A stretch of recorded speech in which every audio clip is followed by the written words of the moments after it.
Hello friends, Mechanical Properties of Fluids Previous Year Questions Part 3 വീഡിയോയിലേക്ക് എല്ലാ കൂട്ടുകാർക്കും സ്വാഗതം. നമ്മൾ ഈ വീഡിയോയിൽ ഡിസ്കസ് ചെയ്യാൻ പോകുന്ന ക്വസ്റ്റ്യൻസ് ആണ് The flow of an ideal fluid in a pipe of varying cross section is shown below. So ഇവിടെ ഒരു ഫിഗർ ഉണ്ട്. ഈ ഫിഗറിലാണെങ്കിൽ വേരിയിങ് ക്രോസ് സെക്ഷൻ ഏരിയ ഉള്ള ഒരു പൈപ്പ് ഉണ്ട്. ഈ പൈപ്പിലൂടെ ആണെങ്കിൽ ഒരു ഫ്ലൂയിഡ് ഇങ്ങനെ ഒഴുകിപ്പോയിക്കൊണ്ടിരിക്കുകയാണ്. ഇനി നമ്മുടെ എ പാർട്ടാണ്. Write Bernoulli's equation. ഈ ബെർണോളീസ് ഇക്വേഷൻ എഴുതാനാണ് ഫസ്റ്റ് ക്വസ്റ്റ്യൻ. സോ നമുക്ക് എഴുതാം P plus half rho V square plus rho G H which is equal to a constant. So ഇതാണ് ബെർണോളീസ് ഇക്വേഷൻ. ഇനി ഇതിൻ്റെ ബി പാർട്ടാണ് find the speed of a flux using Bernoulli's principle. So ഇവിടെയാണെങ്കിൽ എൻ്റെ കയ്യിലൊരു ബീക്കറുണ്ട്. ബീക്കറിനകത്ത് നിറച്ചും വെള്ളമുണ്ട്. സോ ഇതാണ് ബീക്കർ. ബീക്കറിൽ നിറച്ച് വെള്ളമുണ്ട്. ഇനിയാണെങ്കിൽ ഞാനൊരു ചെറിയൊരു ഹോൾ ഇടാൻ പോവുകയാണ്. അപ്പോൾ എന്ത് ചെയ്യും? ഈ ഹോൾ വഴി വെള്ളം പുറത്തേക്ക് ചാടും. ഈ വെള്ളച്ചാട്ടത്തിന് വിളിക്കുന്ന പേരാണ് ഇഫ്ലക്സ്. ഇനി എന്താണ് question? Find the speed of ഇഫ്ലക്സ് using Bernoulli's principle. ഈ വെള്ളച്ചാട്ടത്തിൻ്റെ സ്പീഡ് എത്രയാണ്, ഇവിടുത്തെ വെലോസിറ്റി എത്രയാണ്, ഇതാണ് കണ്ടുപിടിക്കേണ്ടത്. അതിനുവേണ്ടി നമുക്ക് ബെർണോളീസ് പ്രിൻസിപ്പിൾ യൂസ് ചെയ്യാം. സോ ഇവിടെ ഞാൻ 2 പോയിന്റ് എടുക്കാൻ പോവുകയാണ്. ഈ സുഷിരം അവിടുത്തെ പോയിന്റ് ആണ് പോയിന്റ് 1. ഇനി ഇവിടുത്തെ പോയിന്റ് ആണ്, സർഫസിലെ പോയിന്റ് ആണ് പോയിന്റ് 2. സോ ഞാൻ ഓരോ വാല്യൂസ് എടുക്കാൻ പോവുകയാണ്. ഈ ഹോളിലെ ഏരിയ ആണ് A1. ഇവിടുത്തെ വെള്ളത്തിൻ്റെ വെലോസിറ്റി ആണ് V1. ഇവിടുത്തെ പ്രഷറാണ്, ഈ ഹോളാണെങ്കിൽ അറ്റ്മോസ്ഫിയറിലാണ് തുറന്നിരിക്കുന്നത്. സോ ഇവിടുത്തെ പ്രഷറാണ് PATM. സോ ഇവിടുത്തെ പ്രഷർ PATM ആണ്, ഏരിയ A1 ആണ്, വെലോസിറ്റി V1 ആണ്. നമുക്ക് കണ്ടുപിടിക്കേണ്ടത് ഈ V1 ആണ്. ഇനി സർഫസിലെ കാര്യം നോക്കാം. നമുക്ക് സർഫസിലെ പ്രഷറും പഴയ പോലെ തന്നെ അറ്റ്മോസ്ഫിയർ പ്രഷറാണ്. കാര്യം ഈ സർഫസ് അറ്റ്മോസ്ഫിയറിൽ ഓപ്പൺ ആണ്. സോ ഇവിടുത്തെ പ്രഷറും അറ്റ്മോസ്ഫിയർ പ്രഷർ തന്നെയാണ്. ഇനി ഇവിടുത്തെ ഏരിയ വലിയൊരു ഏരിയ ആണ്, അത് A2 ആണ്. ഇവിടുത്തെ വെലോസിറ്റി V2 ആണ്. ഇനി ഇവിടുത്തെ ഏരിയ കമ്പയർ ചെയ്യുമ്പോൾ ഈ ഏരിയ വളരെ ചെറുതാണ്, ശരിയല്ലേ? സോ നമുക്ക് പറയാം A1 V1 which is equal to A2 V2. So ഒരു ഫ്ലോ ആണ്, ശരിയല്ലേ? ഇവിടെ നിന്നാണെങ്കിൽ വെള്ളം എന്ത് ചെയ്യും? ഇങ്ങനെ ഒഴുകും. സോ ഒരു ഫ്ലോ ആണ്. സോ ഫ്ലോയിലാണെങ്കിൽ നമ്മൾ ഇക്വേഷൻ ഓഫ് കണ്ടിന്യൂറ്റി അപ്ലൈ ചെയ്ത് കഴിഞ്ഞാൽ നമുക്ക് കിട്ടും A1 V1 which is equal to A2 V2. അതായത് നമുക്കിവിടുന്ന് V2 കണ്ടുപിടിക്കാം. V2 which is equal to, ഇവിടുത്തെ വെലോസിറ്റി ആണ് V2, ഇവിടുത്തെ velocity which is equal to, ഇതിനെ ഇവിടെ കൊണ്ടുവരാം, A1 by A2 into V1 എന്ന് വരും. നോക്ക്, ഈ A1 എന്ന് പറയുന്നത് വളരെ ചെറുതാണ്. ഇനി A2 എന്ന് പറയുന്നത് വളരെ വലിയ സംഖ്യയാണ്, ശരിയല്ലയോ? വളരെ വലിയ വാല്യൂ ആണ് A2. അപ്പോൾ ഈ ന്യൂമറേറ്റർ ആണെങ്കിൽ ചെറുതും ഡിനോമിനേറ്റർ ആണെങ്കിൽ വലുതുമായി കഴിഞ്ഞാൽ V2ൻ്റെ വാല്യൂ വളരെ വളരെ ചെറുതായിരിക്കും, ശരിയല്ലേ? ഇതിൻ്റെ വാല്യൂ ചെറുതും ഇതിൻ്റെ വാല്യൂ വലുതുമാണെങ്കിൽ ഈ ആൻസർ എന്തായിരിക്കും? വളരെ വളരെ ചെറുതായിരിക്കും. സോ V2 എന്ന് പറഞ്ഞു കഴിഞ്ഞാൽ വളരെ വളരെ ചെറുതാണ്. അതുകൊണ്ട് തന്നെ പരിഗണിക്കേണ്ട ആവശ്യം കൂടി വരുന്നില്ല. സോ ഈ കാര്യം മനസ്സിലായോ? ഇനി നമുക്ക് ബെർണോളീസ് തിയറം അപ്ലൈ ചെയ്യാം പോയിന്റ് 1ലും പോയിന്റ് 2ലും. സോ നമുക്ക് പറയാം പിക്ക് പകരം P1 plus half rho V1 square plus rho GH1 which is equal to P2 plus half rho V2 square plus rho GH2. ഇത് നമുക്ക് H1 ഉം H2 വേണം. സോ H1 എന്ന് പറഞ്ഞാൽ ഇവിടുത്തെ ഹൈറ്റ് ആണ് H1. H2 എന്ന് പറഞ്ഞാൽ ഈ ഹൈറ്റ് ആണ് H2. ശരിയാണോ? സോ H1 ഇതും H2 ഇതുമാണ്. ഇനി P1 എന്ന് പറയുന്നത് ഇവിടുത്തെ പ്രഷറാണ്, അത് PATM ആണ്. സോ ഇത് PATM ആണ്. പ്ലസ് ഹാഫ് നമ്മൾ അതുപോലെ എഴുതി, റോ V1 സ്ക്വയർ നമുക്കാണ് കണ്ടുപിടിക്കേണ്ടത്, ശരിയല്ലേ? So V1 square plus rho GH1 which is equal to P2. ഇവിടുത്തെ പ്രഷറും അറ്റ്മോസ്ഫിയറിക് പ്രഷർ തന്നെയാണ്. സോ P2ഉം PATM തന്നെയാണ്. പ്ലസ് ഇനി നോക്ക്, ഈ V2 എന്ന് പറയുന്നത് വളരെ വളരെ ചെറുതാണ്. അതിൻ്റെ സ്ക്വയർ എന്ന് പറഞ്ഞാൽ വളരെ വളരെ ചെറുതായി പോകും, ശരിയല്ലേ? അങ്ങനെയെങ്കിൽ നമുക്ക് ഈ V2നെ പരിഗണിക്കേണ്ട ആവശ്യം കൂടിയില്ല. സോ ഈ V2 എന്ന ടേമിനെ അവോയ്ഡ് ചെയ്യാം, അല്ലെങ്കിൽ ഇത്രയും ടേമിനെ നമുക്ക് അവോയ്ഡ് ചെയ്യാം. ഇനി ബാക്കി ആരുണ്ട്? Raw GH2. ഈ കാര്യം മനസ്സിലായോ? ഈ ടേമിനെ നമ്മൾ അവോയ്ഡ് ചെയ്തു. ഇനി ഈ PATMും ഈ PATMും ക്യാൻസലായി പോകും. ഇനി നമുക്ക് ആരാണ് കണ്ടുപിടിക്കേണ്ടത്? ഈ V1നെയാണ് കണ്ടുപിടിക്കേണ്ടത്. സോ ഈ ടേമിനെ വിട്ടുകൊണ്ട് ബാക്കിയുള്ള ടേമിനെ ഇവിടെ കൊണ്ടുവരാം. സോ നമുക്ക് കിട്ടും half rho V1 square which is equal to ഈ ടേം ഇവിടെ വരുമ്പോൾ റോ GH2 നേരത്തെ കിടപ്പുണ്ടായിരുന്നു മൈനസ് റോ GH1 എന്നാവും. ഇവിടുന്ന് ആരെ കോമൺ എടുക്കാം? നമുക്ക് റോ G കോമൺ എടുക്കാം. സോ നമുക്ക് കിട്ടും half rho V1 square which is equal to rho GH2 minus H1. Actually എന്താണ് ഈ H2 മൈനസ് H1? ഇതാണ് H2, ഇതാണ് H1. സോ H2വിൽ നിന്നും H1 കുറച്ച് കഴിഞ്ഞാൽ നമുക്ക് ഈ ഹൈറ്റ് കിട്ടും. ശരിയാണോ? നമുക്കിതിനെ H എന്ന് വിളിക്കാം. സോ സർഫസിൽ നിന്നും ഈ ഹോളിലേക്കുള്ള ഈ ഓറിഫൈസിലേക്കുള്ള ഹൈറ്റാണ്, അകലമാണ് H എന്ന് പറയുന്നത്. സോ H2 മൈനസ് H1 എത്രയാണ്? H ആണ്. So rho GH which is equal to half rho V1 square. ഇനി നോക്ക്, ഈ റോയും എന്ത് ചെയ്യും? ക്യാൻസലായി പോകും. സോ ഈ റോയും ക്യാൻസലായി. ഇനി നമുക്ക് ഈ 2നെ ഇവിടെ കൊണ്ടുവരാം. So V1 square which is equal to 2GH. V1 which is equal to root of 2GH. ഇനി എന്താണ് ഈ റൂട്ട് ഓഫ് 2GH എന്ന് പറയുന്നത്? നമുക്കറിയാം, നമ്മൾ motion in A straight line ചാപ്റ്ററിൽ പഠിച്ചതാണ്. എൻ്റെ കയ്യിൽ ഒരു സ്റ്റോൺ ഉണ്ട്, ഒരു ബോൾ ഉണ്ടെന്ന് വിചാരിച്ചോ. ഈ ബോൾ ആണെങ്കിൽ ഞാൻ H ഹൈറ്റിൽ നിന്നും, ഇതാണ് H ഹൈറ്റ് എന്ന് പറയുന്നത്, ഈ H ഹൈറ്റിൽ നിന്ന് താഴേക്ക് ഡ്രോപ്പ് ചെയ്യാൻ പോവുകയാണ്. സോ ഡ്രോപ്പ് ചെയ്യുമ്പോൾ ഇനിഷ്യൽ വെലോസിറ്റി എന്തായിരിക്കും? 0 ആയിരിക്കും. ഡ്രോപ്പ് ചെയ്യുമ്പോൾ ആക്സലറേഷൻ എത്രയായിരിക്കും? അത് G ആയിരിക്കും. സോ ഡിസ്പ്ലേസ്മെൻറ്റ് എത്രയാണ്? H ആണ്. അങ്ങനെയെങ്കിൽ ഈ പോയിന്റിൽ എത്തുമ്പോൾ താഴെ വീഴുന്നതിന് തൊട്ടു മുമ്പുള്ള വെലോസിറ്റി എത്രയാണ്? നമുക്ക് വെലോസിറ്റിയുടെ വാല്യൂ കണ്ടുപിടിക്കാം. സോ നമുക്ക് ഇക്വേഷൻ എഴുതാം. V square which is equal to U square plus 2AS. ഇവിടെയാണെങ്കിൽ V square which is equal to യുവിൻ്റെ വാല്യൂ എത്രയാണ്? അത് 0 ആണ്. പ്ലസ് 2Aക്ക് പകരം G, എസിന് പകരം H. അപ്പോൾ V എത്രയായിരിക്കും? V which is equal to എന്ത് കിട്ടും? നമുക്ക് പഴയ പോലെ റൂട്ട് ഓഫ് 2GH എന്ന് കിട്ടും. സോ ഇവിടുത്തെ ഈ ഒറിഫൈസ് നിന്ന് വരുന്ന സ്പീഡ് ഓഫ് റിഫ്ലെക്സ് എന്ന് പറയുന്നത്, ഇവിടുത്തെ വെലോസിറ്റി എന്ന് പറയുന്നത് ആർക്ക് ഈക്വൽ ആണ്? ഒരു ഫ്രീലി ഫോളിംഗ് ബോഡിയുടെ വെലോസിറ്റിക്ക് ഈക്വൽ ആണ്. മനസ്സിലാവുന്നുണ്ടോ? സോ ഈ നിയമത്തിനെ വിളിക്കുന്ന പേരാണ് ടോറിസെല്ലീസ് ലോ. സോ സി പാർട്ടായിരുന്നു state Torricelli's law. Torricelli's law പറയുന്നത് ഇങ്ങനെയാണ്: the speed of efflux from an open tank, ഒരു ഓപ്പൺ ടാങ്കിൽ നിന്ന് വരുന്ന സ്പീഡ് ഓഫ് ഇഫ്ലെക്സ് എന്ന് പറയുന്നത് is equal to the speed of freely falling body which is equal to the speed of freely falling ബോഡിയുടെ സ്പീഡിന് ആര് ഈക്വൽ ആയിരിക്കും? സ്പീഡ് ഓഫ് ഇഫ്ലെക്സ് ഈക്വൽ ആയിരിക്കും. ശ്രദ്ധിക്കണം, ഇവിടെ ഓപ്പൺ ടാങ്ക് എന്ന് പ്രത്യേകം എടുത്ത് പറയണം. സോ ടാങ്ക് ആണെങ്കിൽ ക്ലോസ്ഡ് ആണെങ്കിൽ, അല്ലെങ്കിൽ ഇവിടെ പ്രഷർ ആക്ട് ചെയ്യുന്നെങ്കിൽ ഒരിക്കലും നമുക്ക് ഈ സ്പീഡ് ഓഫ് ഇഫ്ലെക്സ് ഇത് കിട്ടത്തില്ല. മനസ്സിലാവുന്നുണ്ടോ? ഇനി നമുക്ക് അടുത്ത ക്വസ്റ്റ്യനിലേക്ക് പോകാം.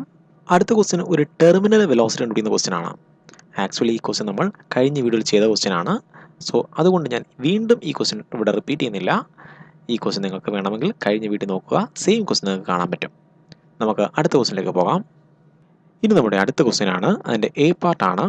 Water rises up in a narrow tube in spite of gravity. This phenomena is called. So ചെറിയ ട്യൂബിലൂടെയാണെങ്കിൽ വെള്ളം മുകളിലോട്ട് ഉയരുന്ന പ്രതിഭാസത്തിനെ വിളിക്കുന്ന പേരെന്താണ്? എന്താണ്? Capillary rise. So answer capillary rise. ഇനി നമുക്ക് അതിൻ്റെ ബി പാർട്ട് നോക്കാം. ബി പാർട്ടാണ് derive an expression for the height of water in a tube in terms of radius of the tube and the surface tension of the liquid. So ഇവിടെയാണെങ്കിൽ എൻ്റെ കയ്യിലൊരു beaker ഉണ്ട്. So ഇതാണ് നമ്മുടെ beaker. ഈ ബീക്കറിനകത്ത് വെള്ളമുണ്ട്, സോ ലിക്വിഡ് ഉണ്ട്. ഇനിയാണെങ്കിൽ ഞാൻ ചെറിയൊരു കാപ്പിലറി ട്യൂബ് ഇതിനകത്തോട്ട് ഇറക്കി വെക്കാൻ പോവുകയാണ്. അപ്പോൾ നമുക്കറിയാം, സർഫസ് ടെൻഷൻ മൂലം എന്ത് ചെയ്യും? ലിക്വിഡ് ആണെങ്കിൽ മുകളിലോട്ട് കയറും. സോ ഇവിടുത്തെ ഉപരിതലം എങ്ങനെയായിരിക്കും? കോൺകേവ് ഷേപ്പ് ആയിരിക്കും. നോക്ക്, എന്തുകൊണ്ടാണ് വെള്ളം മുകളിലോട്ട് കയറുന്നത്? അതിൻ്റെ സർഫസ് ടെൻഷൻ കൊണ്ടാണ് വെള്ളം മുകളിലോട്ട് കയറുന്നത്. സോ ഇതായിരുന്നു സർഫസിൽ നിന്നും ഇത്രയും ഹൈറ്റ് വെള്ളം മുകളിലോട്ട് കയറി. സോ ഈ ഹൈറ്റിൻ്റെ എക്സ്പ്രഷൻ ആണ് ചോദിച്ചിരിക്കുന്നത്. ഇൻ ടേംസ് ഓഫ് എന്താണ്? Radius of the tube. ഈ ട്യൂബിൻ്റെ റേഡിയസ്, നമുക്ക് ഈ ട്യൂബിൻ്റെ റേഡിയസിനെ എ എന്ന് വിളിക്കാം. സോ ഈ ട്യൂബാണ്, ഈ ട്യൂബിൻ്റെ റേഡിയസ് ആണ് എ. ഇനിയാണെങ്കിൽ സർഫസ് ടെൻഷൻ ഓഫ് ലിക്വിഡിൻ്റെ സർഫസ് ടെൻഷൻ ആണ് എസ് എന്ന് പറയുന്നത്. സോ എസിൻ്റെയും എയുടെയും ടേമിൽ എച്ചിനെ എക്സ്പ്രസ് ചെയ്യാനാണ് ചോദിച്ചിരിക്കുന്നത്. നമുക്കറിയാം ഇവിടെ കോൺകേവ് ഷേപ്പ് വരാൻ കാരണം ഇവിടുത്തെ മെനിസ്കസ് അഥവാ ഉപരിതലത്തിന് ഇങ്ങനെ കോൺകേവ് ഷേപ്പ് വരാൻ കാരണം എന്താണ്? ഇവിടുത്തെ പ്രഷർ എന്ന് പറഞ്ഞാൽ പ്രഷർ ഔട്ട്സൈഡ്, പുറത്തെ പ്രഷർ എന്ന് പറയുന്നത് കൂടുതലും അകത്തെ പ്രഷർ കുറവുമാണ്. അതുകൊണ്ടാണ് ഇവിടുന്ന് പിടിച്ച് ഇങ്ങോട്ട് ഞെക്കുന്നത്. അതിൻ്റെ ഫലമായിട്ട് ഇങ്ങനെ കർവേച്ചർ ഉണ്ടാവും, കോൺകേവ് ഷേപ്പ് ഉണ്ടാകും. ശരിയല്ലേ? ഇനിയാണെങ്കിൽ ഈ പ്രഷറിൻ്റെ difference, so P outside minus P inside which is equal എത്രയായിരിക്കും? എച്ച് റോ ജി ആയിരിക്കും. സോ പ്രഷർ ഡിഫറൻസിൻ്റെ ഇക്വേഷൻ നമ്മൾ ഈ ചാപ്റ്ററിൻ്റെ തുടക്കത്തിൽ പഠിച്ചതാണ്. എന്താണ്? Pressure difference which is equal to H rho G. ഇതാണ് ഗേജ് പ്രഷർ എന്ന് പറയുന്നത്. ശരിയല്ലേ? So H rho G. ഇനിയാണെങ്കിൽ നോക്കുക, ഈ റേഡിയസ് നോക്ക്, ഈ റേഡിയസ് ആണ് എ എന്ന് പറയുന്നത്. എ എന്ന് എന്താണ്? ഇവിടെ ട്യൂബാണ്. സോ ഇത് ട്യൂബാണ്. ഈ ട്യൂബിൻ്റെ റേഡിയസ് ആണ് എ. ഇതാണ് എ എന്ന് പറയുന്നത്. ഇനിയാണെങ്കിൽ ഈ മെനിസ്കസ് അഥവാ ഉപരിതലത്തിന് ഒരു റേഡിയസ് ഉണ്ട്. കർവേച്ചർ അല്ലേ? അതിൻ്റെ റേഡിയസ് ഉണ്ട്. അതിൻ്റെ റേഡിയസ് ആണ് ആർ. ഇനി ഞാൻ ഒരു ചെറിയ ട്രയാങ്കിൾ ഉണ്ടാക്കാൻ പോവുകയാണ്. ഇതാണ് ട്രയാങ്കിൾ. നമുക്ക് ഈ ആംഗിളിനെ വിളിക്കുന്ന പേരാണ് തീറ്റ. ഈ ആംഗിളാണ് ആംഗിൾ ഓഫ് കോണ്ടാക്ട്. നോക്ക്, ഇതായിരുന്നു നമ്മുടെ ഗ്ലാസ്. ശരിയല്ലേ? ഈ ഗ്ലാസ് ആയിരുന്നു ഇത്. ഈ ഗ്ലാസിൻ്റെ സോളിഡ് സർഫസും ലിക്വിഡിൻ്റെ ഫ്രീ എൻഡും തമ്മിലുണ്ടാക്കുന്ന ആംഗിളാണ് ഈ ആംഗിൾ. ശരിയാണോ? സോളിഡ് സർഫസും ലിക്വിഡിൻ്റെ ഫ്രീ എൻഡും തമ്മിലുണ്ടാക്കുന്ന ആംഗിളാണ് ഈ ആംഗിൾ. ഈ ആംഗിൾ തീറ്റയാണെങ്കിൽ ഇത് എത്രയാണ്? ഇത് ഫുള്ള് 90 ആണ്. ശരിയല്ലേ? ഇത് ഫുള്ളും 90 ആണ്. ഇത് തീറ്റയാണെങ്കിൽ ഇത് 90. ഇത് എത്രയായിരിക്കും? 90 മൈനസ് തീറ്റ. സോ ഈ ആംഗിൾ 90 മൈനസ് തീറ്റയാണ്. ഇനി നോക്ക്, ഇത് ഫുള്ള് 90 ആണ്. ശരിയല്ലേ? ഇത് ഫുള്ളും 90 ആണ്. സോ ഇത് 90 മൈനസ് തീറ്റയാണെങ്കിൽ ഇത് എത്രയായിരിക്കും? ഇത് തീറ്റയായിരിക്കണം. സോ ഇത് തീറ്റയാണ്. കാര്യം മനസ്സിലായോ? അങ്ങനെയെങ്കിൽ നമുക്ക് ഈ ട്രയാങ്കിളിൻ്റെ ആണെങ്കിൽ കോസ് തീറ്റ കണ്ടുപിടിക്കാം. Cos theta. Cos theta which is equal to adjacent side എത്രയാണ്? A divide by hypotenuse R. നമുക്ക് ആറിൻ്റെ വാല്യൂ കിട്ടും. ആർ എന്താണ്? മെനിസ്കസിൻ്റെ റേഡിയസ്. സോ മെനിസ്കസിൻ്റെ റേഡിയസ് എന്ന് പറഞ്ഞു കഴിഞ്ഞാൽ A divide by cos theta എന്ന് കിട്ടും. ശരിയല്ലേ? ഇനി നോക്കുക, നമുക്കറിയാം പ്രഷർ ഡിഫറൻസിന് വേറെ ഇക്വേഷൻ ഉണ്ട്. നമുക്ക് പ്രഷർ ഡിഫറൻസിന് ഇക്വേഷൻ ഉണ്ടായിരുന്നു, ഇക്വേഷൻ നമ്പർ 1. ഇനി പ്രഷർ ഡിഫറൻസിന് വേറെയും ഇക്വേഷൻ ഉണ്ട്, P outside minus P inside. ഇവിടെയാണെങ്കിൽ ഒരൊറ്റ സർഫസ് മാത്രമേ ഉള്ളൂ. ശരിയല്ലേ? ഒറ്റ സർഫസ് മാത്രമേ ഉള്ളൂ. അതുകൊണ്ട് നമുക്ക് പ്രഷർ ഡിഫറൻസിൻ്റെ ഇക്വേഷൻ കിട്ടും 2s divide by R. S surface ടെൻഷനാണ്. 2s ഡിവൈഡ് ബൈ ആർ ആണ് പ്രഷർ ഡിഫറൻസിൻ്റെ equation. Extra pressure in a drop എന്ന പോർഷനിൽ നമ്മൾ ഈ ഇക്വേഷൻ പഠിച്ചതാണ്. സോ എക്സ്ട്രാ പ്രഷർ എത്രയാണ്? ഈ പ്രഷറെ മൈനസ് ഈ pressure, extra pressure which is equal to 2s divide by R ആണ്. സോ ഇതാണ് ഇക്വേഷൻ നമ്പർ 2. നമുക്ക് ഈ രണ്ട് ഇക്വേഷൻ എന്ത് ചെയ്യാം? ഇക്വേറ്റ് ചെയ്യാം. സോ എച്ച് റോ ജി എന്ന് പറഞ്ഞു കഴിഞ്ഞാൽ എന്താണ്? അത് 2s ഡിവൈഡ് ബൈ ആർ ആണ്. നമുക്ക് എച്ച് ആണ് വേണ്ടുന്നത്.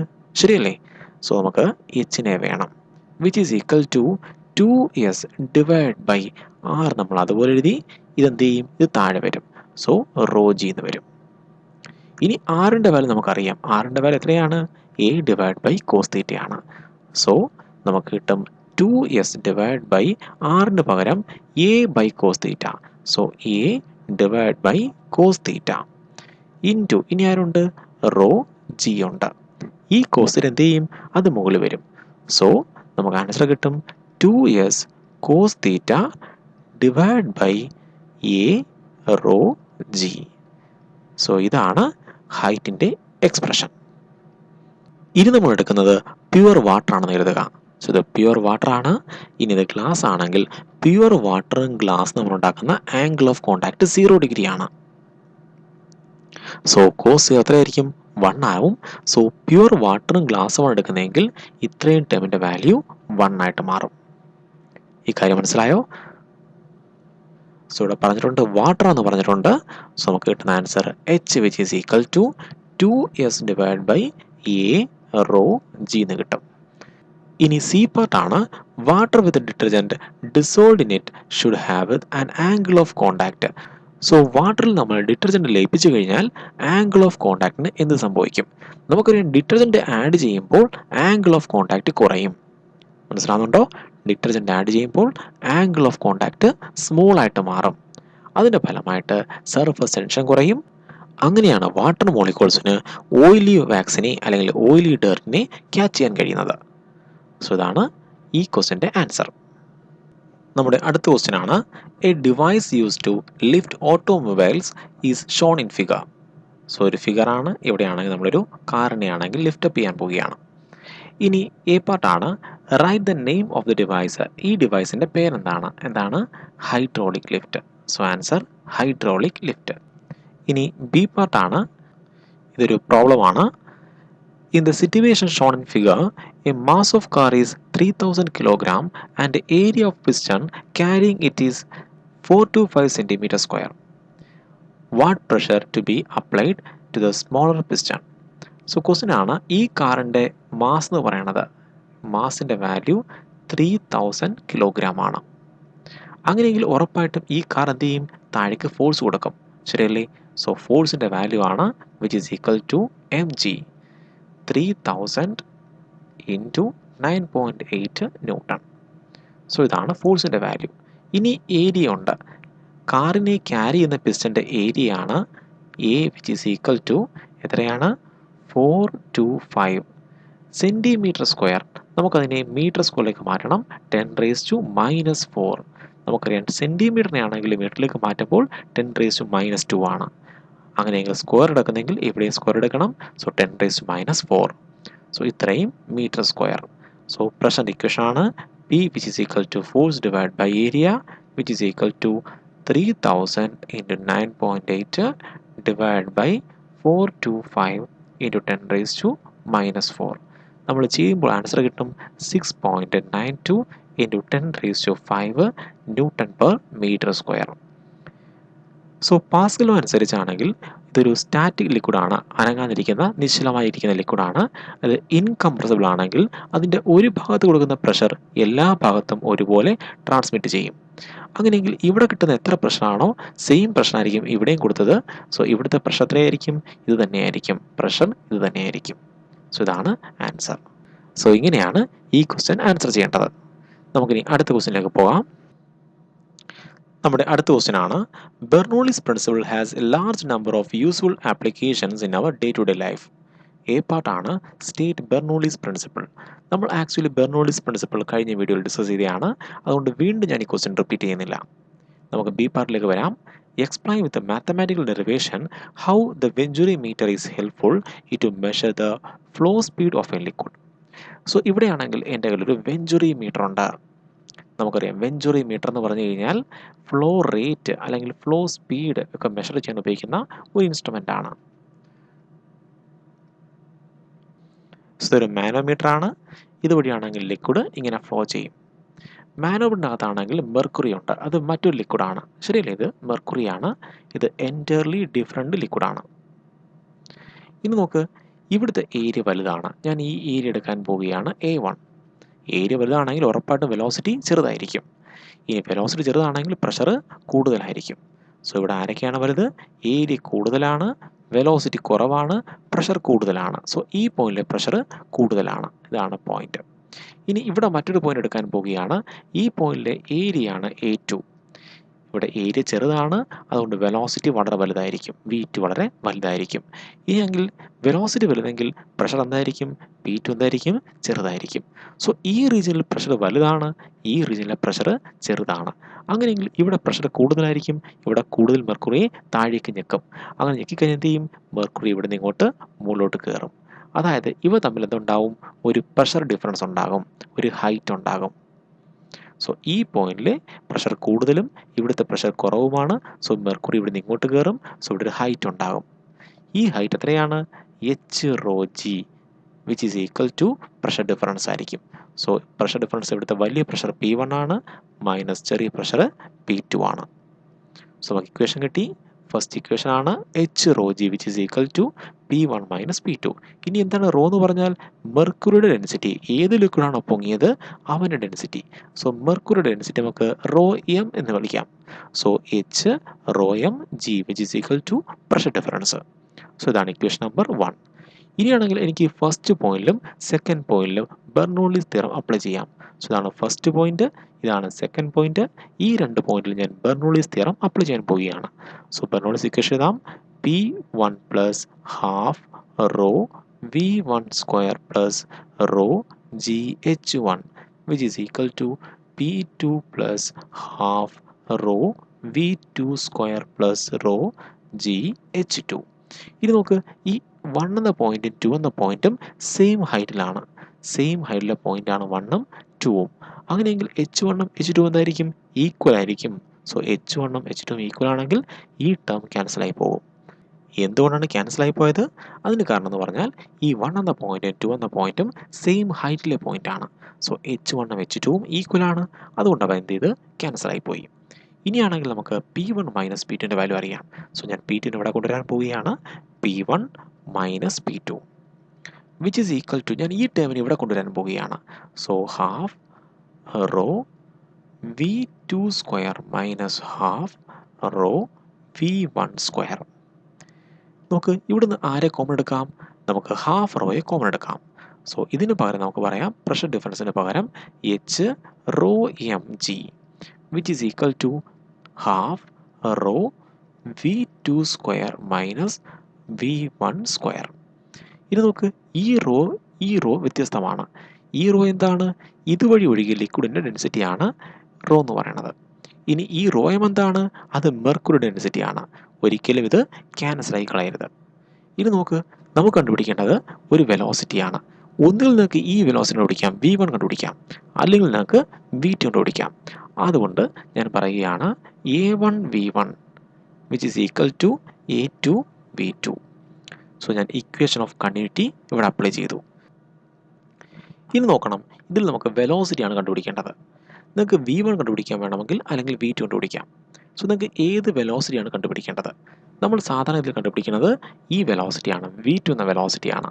So V2 which is equal to, ഈ ഇക്വേഷനിൽ നമുക്ക് V2നെ കണ്ടുപിടിക്കാം. ഞാൻ V2നെ ഇവിടെ ഇട്ടു, ബാക്കിയുള്ള ടേമിനെ ഇവിടെ കൊണ്ടുവരാൻ പോവുകയാണ്. So A1 divide by A2. ഇനി ബാക്കി ആരുണ്ട്? V1.